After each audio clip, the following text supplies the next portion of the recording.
See.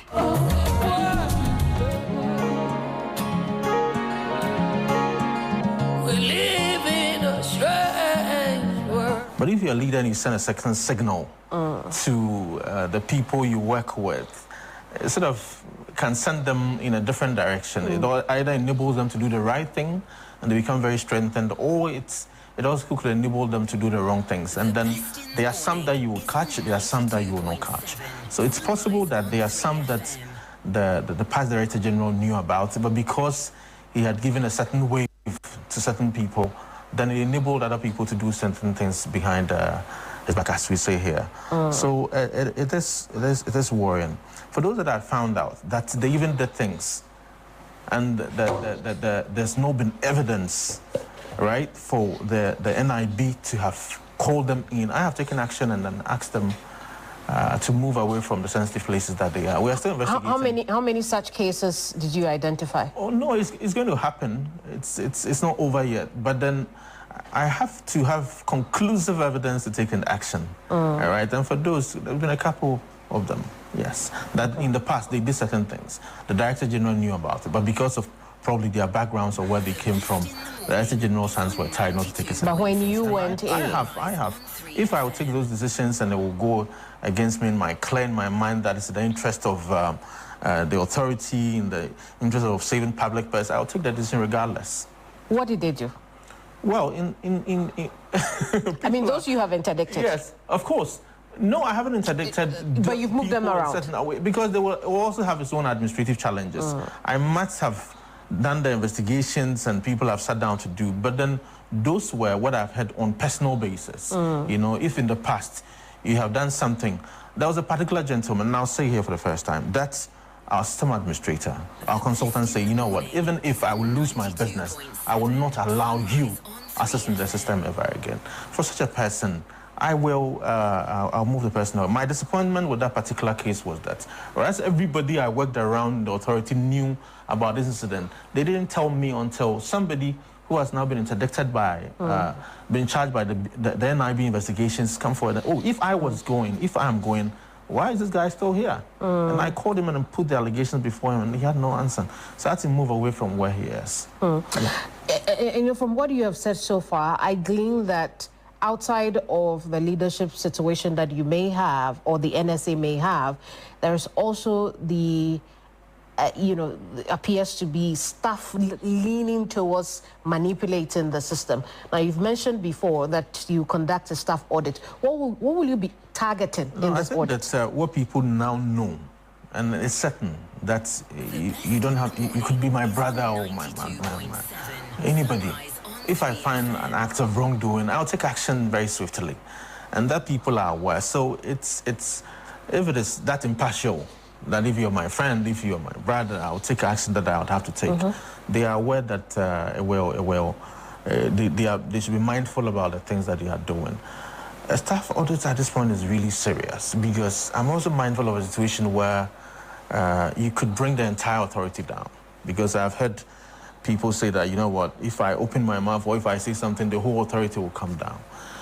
I have to balance it with real evidence and then allegations and suspicions. And at any point in time, if I feel that the new regime that we have put in place is threatened by any other person or some people, we'll move them. If you don't break down the system that has been built before your existence at the NSA, how do you hope then? No, mind you, I was working at National Service. I was a staff. I've been a staff at National Service for 15 years. I didn't know about it. So certainly not everybody knew about it. The current incident, the issue that we're investigating now, government is certain to prosecute people now, was not as widespread as people think. It was at the top, you know, and it is a bit more discussion on it will reveal that it was perpetuated at the top, at the accountant level, and it wasn't widespread. Not so many people knew about it. They could have been doing other things in their own districts and regions that were also illegal. But in terms of the payroll fraud, not as many people in the districts and regions were know about. Of course, some people at the head office are even surprised that something of this sort was going on. They didn't know about it. So I mean, just to clarify the point, I meant before you became, in charge of affairs at the National Service Authority. And if you don't break down the system and rebuild ensure that there is credibility. Yes. You still leave room for manipulation or people who want to manipulate, don't you think? That's what I'm saying, that there wasn't such a system in place for everybody at the National Service doing something wrong. It was at the top. And I correctly alluded to myself that I was a district manager or municipal manager and I didn't know about it. People at certain regions didn't know about it. They might have been involved in other things, but not in payroll fraud, So to say that everybody who was working somewhere was involved would be an overhand, and I'm not ready to play that hand. It will be unfair to them as well because they probably didn't know anything about it. Now I have heard going to public engagements now. Don't mind you mention National Service, people say, ghost names. I mean, I take it as a joke, but there's also a way that is unfair because so many people did not benefit at all from this operation. So there will not be. That's right. Second fool. No be fool. That's right. I said third fool. Tell me about it. That's Mr. Felix James Fee. These are excerpts from Hot Issues with Kemini Nyamini Amano. Guess what? He worked at the National Service for 15 years. 15 years, a decade and a half, and did not know about this. So all this while, when the National Service personnel were crying about the delays in the allowances being released to them, some people were actually picking their monies and using them as collateral to delay so that they could get what they wanted. Hey, babe. Ghana is very poor, is it not? Because if we had all these monies in private pockets from one institution alone, we had the National Service, the National Security Bureau. You listen to the amounts being bandied about and you ask yourself, so Ghana has all these monies and we went begging the IMF to look for money? Wow.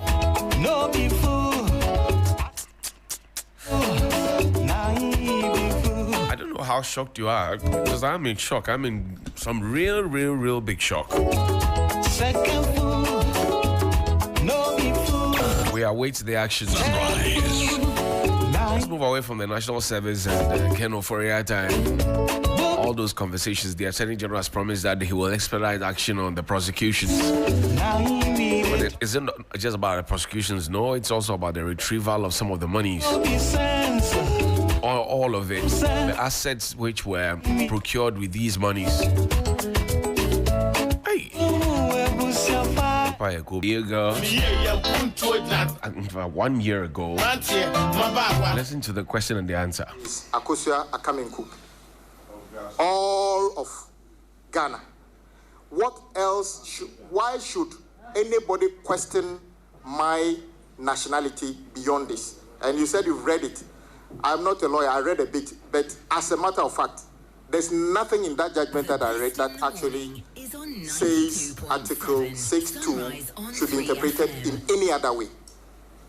Okay, I think that maybe if you want us to have a discussion on this, we can have it after. But I can prove to you that the perception you have about that judgment may not be necessarily right. I'm sorry. That is my humble view. Mr. Chairman, I don't know whether I can answer it that way. That is my very humble view. That is all, but for me, as a person, this judgment is the first time I've questioned the reasoning behind some judges. It leads me to think, what about the other judgments? Is it not based on the same perception or view of the judge? Because I've read just as an English, somebody who's writes and speaks English. I don't know if there could be any other interpretation of Article 6.2 than what is written here, that subject to the provisions of this Constitution, a person born, the only way you can prove where, when, and your parent when you are born is birth certificate, nothing else, or reported, or somebody can report it in this country. Birth certificate, that is why it's called birth certificate. So if you are telling me that if somebody doesn't have birth certificate, on his birth certificate is written, or the nationality of the parent are not written, you can say that it is not conclusive the person is a Ghanaian. But once the nationality of the and the authority that issued the certificate says Ghanaian, I find it difficult to understand why anybody should question, unless you are saying that births and deaths are not fit for purpose. And I'm happy you said passport, but I know you need a birth certificate to get a passport. And if you were to use the birth certificate to get a passport, what else would you have used to prove that you are Ghanaian, which I believe. I am not satisfied you are Ghanaian based on what you said, because the evidence is not before me. That was Kwame Agboja, who at the time and is still the member of parliament for Adaklu, and he now is one of the leaders in parliament. Today, the vetting of the 7 individuals I mentioned will begin. Professor Balfour Ajibandria is joining us on the phone line now. He's a former UN Senior Governance Advisor, and also Mr. Samuel Abing, he's Executive Director, Parliamentary Network Africa. Gentlemen, good morning. Thank you very much for your time. Good morning, and thanks for having me. Great, and belated Happy Father's Day to both of you. Thank you so much, and I wish you the same. I believe you're a father too. Yes, Prof, I am indeed. Great. Yes. I know you're a very good father. Thank you, sir, Prof. Thank you very much. Prof, let me begin this conversation with you. Today we're going to have our parliament vet these nominees, and hopefully if they go through and they satisfy the prerequisites, they will be approved. This is at the time when the Chief Justice is on suspension. There's an acting Chief Justice, and people are looking at the judiciary, particularly the Apex Court, with a certain kind of perception in their minds. What do you advise the parliamentarians who will be sitting around the table to vet these nominees to do? Oh, goodness. Well, they have a parliamentary duty to perform. Whenever the president submits a list of nominations, as President Mahama has done, they have to review their applications, interview them, what we call the vetting, and based on their findings, if they are satisfied with their qualification, they simply have to approve the nomination for the president to eventually appoint those individuals. But knowing too well what has been happening in the past few months or perhaps years, there have been a lot of public comment about the judiciary, especially the Apex Court. And you did mention that currently the Chief Justice is under suspension. There's an acting Chief Justice. That's right. So certainly one can say that there seems to be some instability in the judicial sector, but thankfully it's functioning very well, even with the suspension and the acting role being played by the current Chief Justice. Now, having said that, I think one of the concerns of most people, including myself earlier, has been the question of how many Supreme Court justices should we have. I understand these 7 nominations, if all approved by Parliament, will bring the number to about 20 or 21. 21, that is. Normally, we've been thinking that, and just thinking of most people, that maybe around 14 or 15 is the best. But that is our thinking. It becomes wishful thinking whenever a president decides to do otherwise. And the president has done no wrong here. He's acting within the Constitution, or the Constitution does not place any limit on the number of justices in the Supreme Court. And that in itself is worrying, because as you know, you can easily envision a situation where, because of the kinds of politics that we have in the country, we can even have 30 Supreme Court justices. So my thinking is that perhaps with the Constitutional Review Committee still ongoing, this could be one of the issues they may want to take a close look at. I see. So, let me bring you in. You've worked from Parliament before.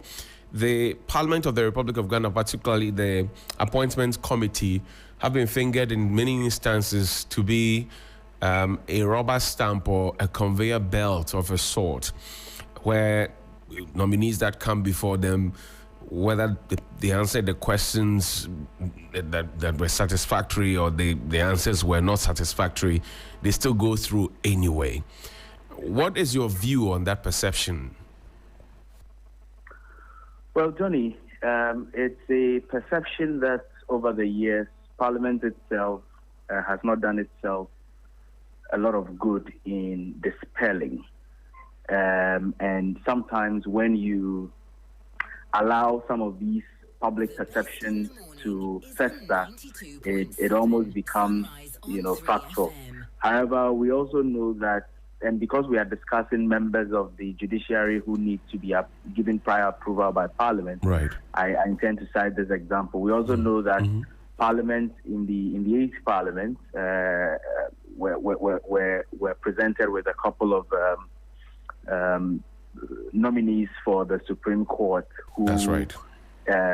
Eventually this quote and unquote conveyor belt scenario did not play out because the eventual approvals were not given. Parliament could not conclude on that subject matter. We know what went on at the time, and so for me it gives an indication of the need for Parliament to play its role. Of course, we are not saying that because I'm not sure anybody is suggesting that Parliament must necessarily be looking for ways to disqualify people, even if there is no real merit for disqualifying them. I think what the public is looking out for and why this perception seems to be out there is that most often than not, it appears that when you watch the proceedings, on the floor of Parliament, you watch how members of Parliament go about it, you watch proceedings during the committee sittings, you come to think that, it's more of the politics of the day who scores political points rather than, the processes of making sure that we have people who are entrusted with the responsibility of taking charge of our country in various facets, whether at ministerial level or at the judiciary. And it's an expectation that just as this 9th Parliament vetting process, some of it has been rigorous. I mean, we know the challenges that came with some of the sitting days and some of the very despicable situations that happened. But we expect that the new standard of ensuring that members who are nominated for various positions are taken through some form of rigor, gets maintained without the excesses of some of the things that we do not want to see from Parliament coming up. And I think most often judicial vettings have been relatively better, in my opinion, than vetting of executive members to the executive branch.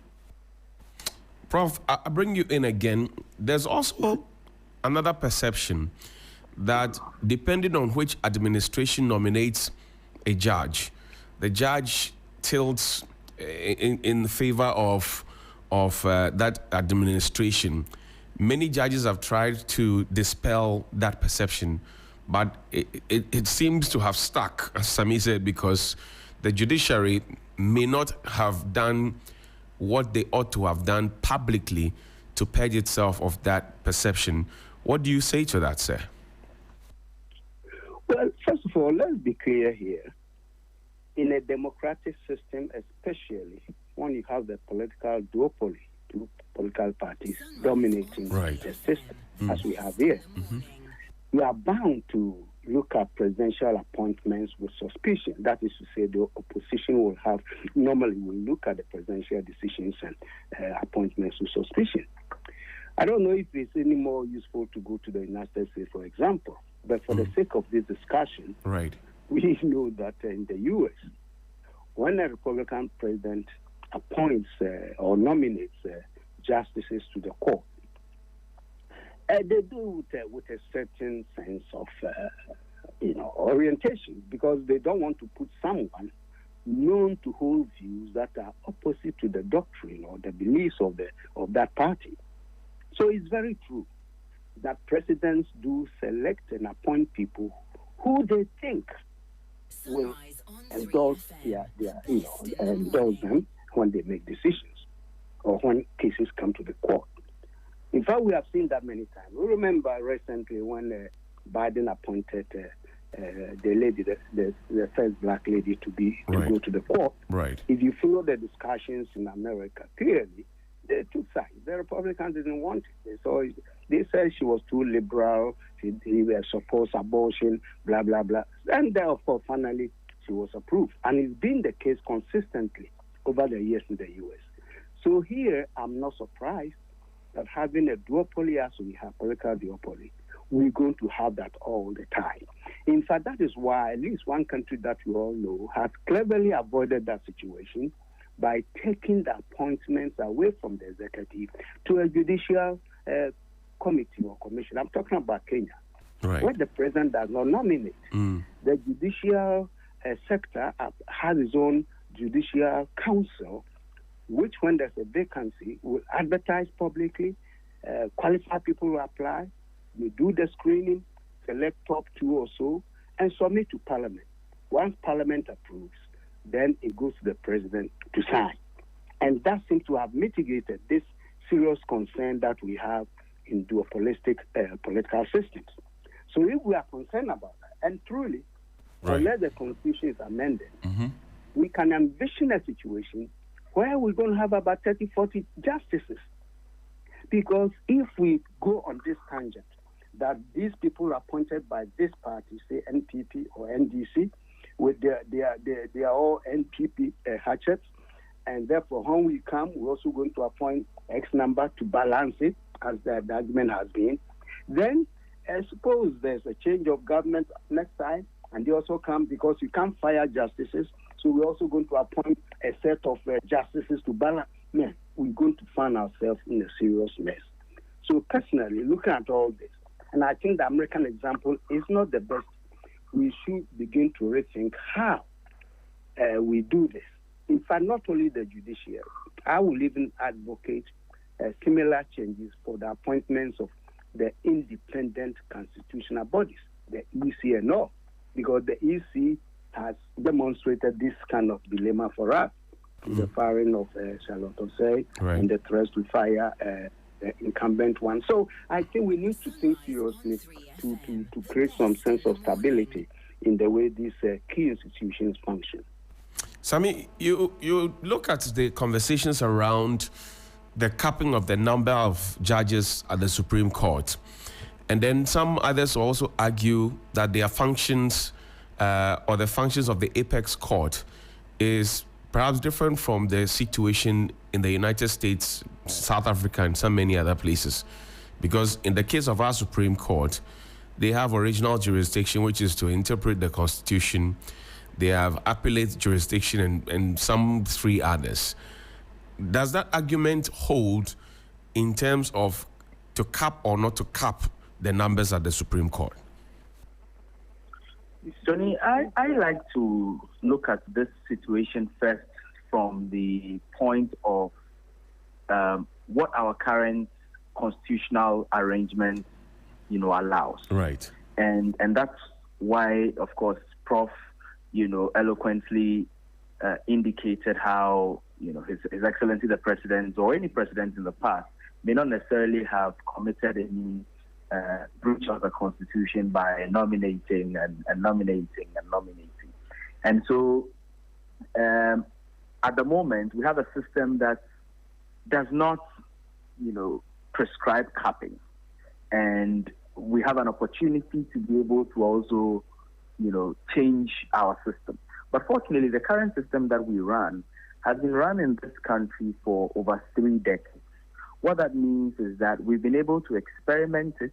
We've had justices of the Supreme Court, retired and in active service, who are able to sit around the table in this current arrangement of trying to amend our Constitution or constitutional review process to advise on what the reality truly is at their level, because he who feels it knows it. So having experienced it, having gone through the process, having led at the apex court, having sat on the bench over the period, some of them will be able to provide a better arrangement that will suit our unique Ghanaian system. Right. That having been said, I think that anybody who truly is thinking about these things holistically would know that to run a system where there is absolutely no cap and people can go, or nominators or the president can go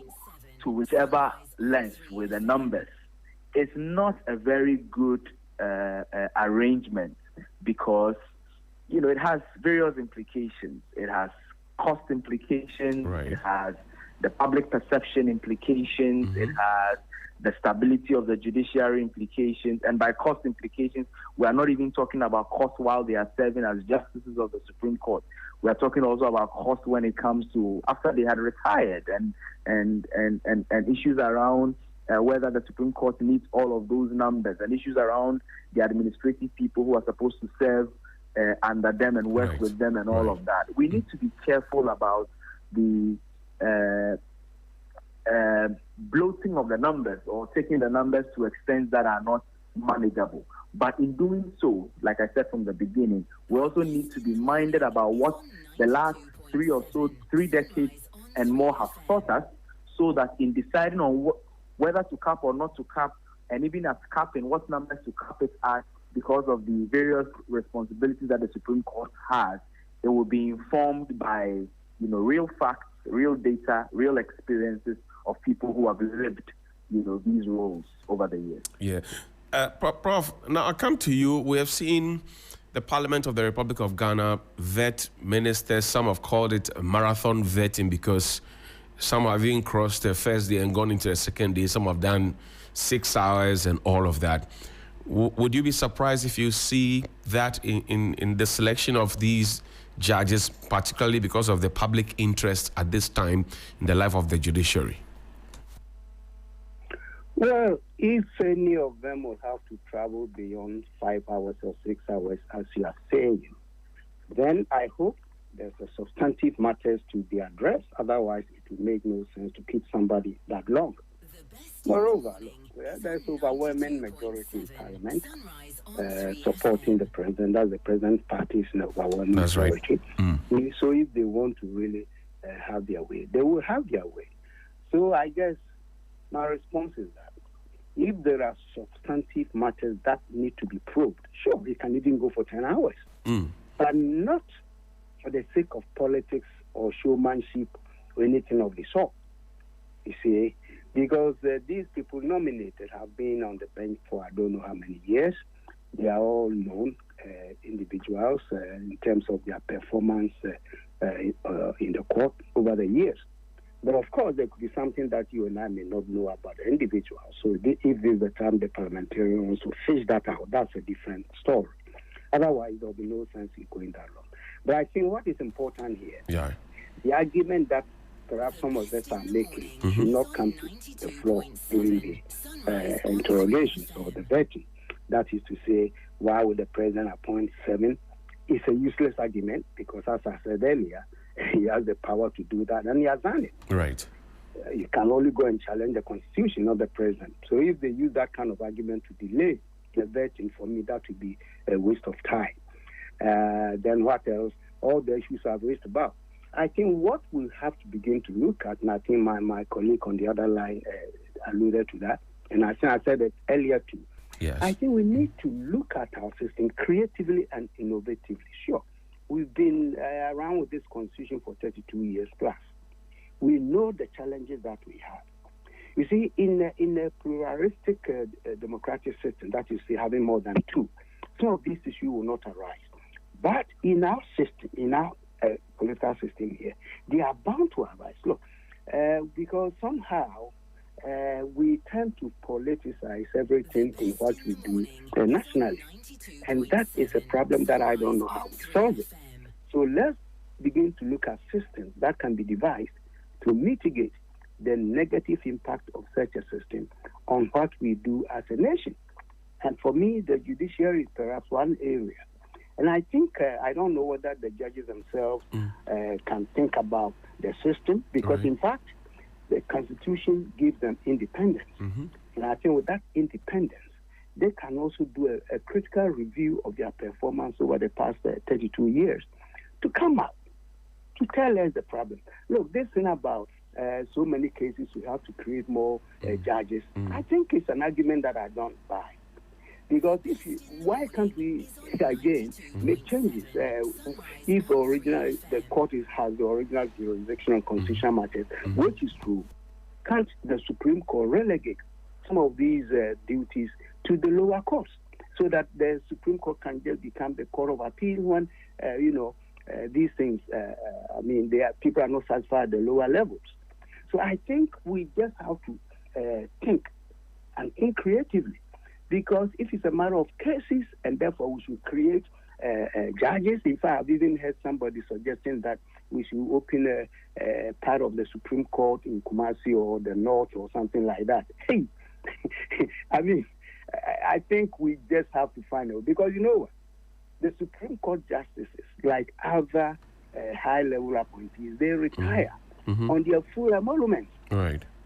So even if you look at the economic side of running the judiciary, right, and if you look at the fact that the justices enjoy certain privileges that the executive does, including free travels in a number of years and free vehicles and free guardian boys and all, it's making our budget top-heavy with servicing our public personnel.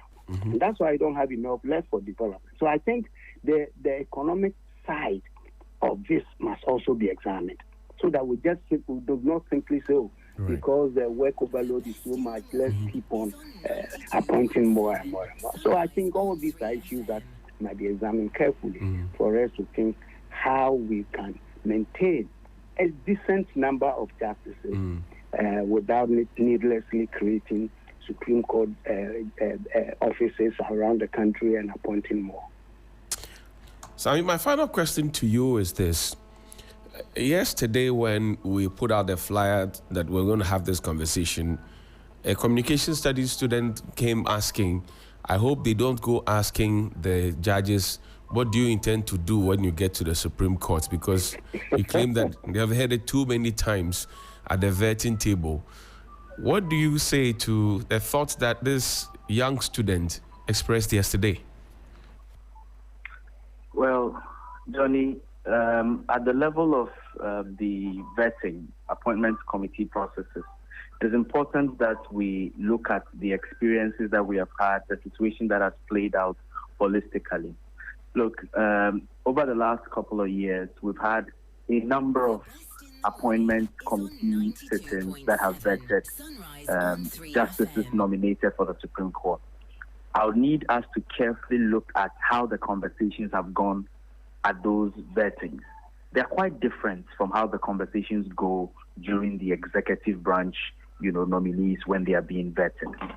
Why? Because no matter what is happening in our country, what has happened in our country in the past, we still have some reverence for our judiciary and the place that it holds in our governance architecture, for which reason members of parliament know that these things are not, or exercises are not ones that must be taken lightly, and they must be approached with the seriousness that it deserves. And so I expect that it would be approached with the seriousness that it deserves, especially also now that Parliament is still applying the rules as pertains in its current standing order for this vet. What that will mean is that the panel will be made up of, the vetting panel will be made up of the core members of the appointment committee, of which a good number of them, especially those in leadership, are all lawyers and understand the implications of some of these appointments and where we are as a country now, so far as the judiciary is concerned, and the need for Parliament as an important institution to use the platform and opportunity it has got to send a very good signal, to the people of Ghana. And then, of course, that core group will be joined in by members of the Judiciary Committee of Parliament, who are also made of people who are engaged and interacting with the judiciary on a regular basis, so far as parliamentary oversight and Parliament's responsibilities are concerned. And so I'm expecting a panel that really should be worth its salt, for which reason should be asking the kinds of questions that should be bringing out the best in the individuals that we are nominating, especially also when the individuals that have been nominated are people of, they are not men and women of straw. These are top judges, at the level of an appeals court, I think almost all of them, if not all, who are being, quote and unquote, promoted to the Supreme Court. And so these are people of substance. And when you have the opportunity to engage with people of substance in the full glare of the public, because this is going to be telecast live, you've got to attach some level of seriousness to it.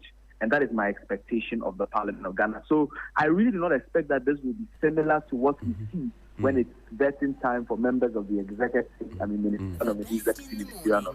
I think that the standards should be much higher. But well, a parliament can sometimes disappoint. I hope they do not this time around.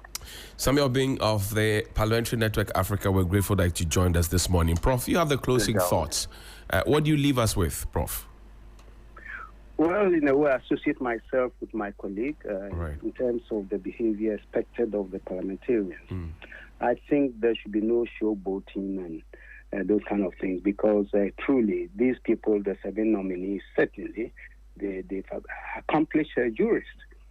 Unless, that's what I said earlier, that unless there is something about any of them that we do not know, I don't think they should use politics to delay it and to ask questions that are not relevant in this case. So my point is simple.